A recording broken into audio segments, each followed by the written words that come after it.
新车市来看台北树林站有一个驾驶经过中央桥卡的路段，雄雄有阿门头落落来，去撼到伊的挡风玻璃哦。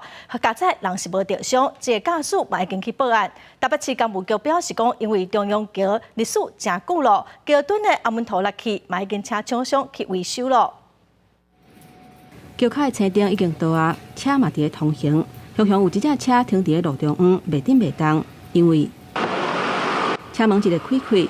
碎玻璃是规四格，车的头前的玻璃顶悬还阁卡阿木头角，规只车是密密茂茂。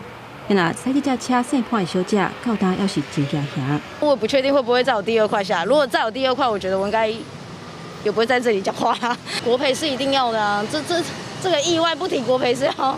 这个事故发生伫咧台北市树林，姓潘的驾驶车是下晡2点外，驶车要去做工课，经过中央桥桥卡的车路。 当要倒弯往延平北路落单，阿摩头角转呢雄雄落落来，撞到这只车。驾驶怀疑桥墩阿摩头含扫落去，即马嘛无排除要提起国赔。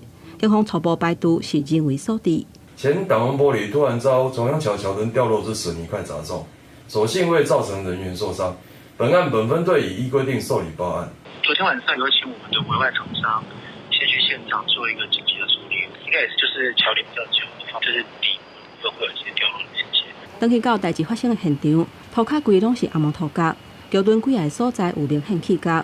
其实发生这个情形早就已经不是头一届，过去亲像伫咧中央桥的匝道就捌发生过。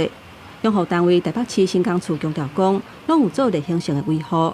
代志发生了后，市府甲外包厂商嘛有去现场了解，都惊相关的问题无解决，安全问题会愈严重。记者综合报。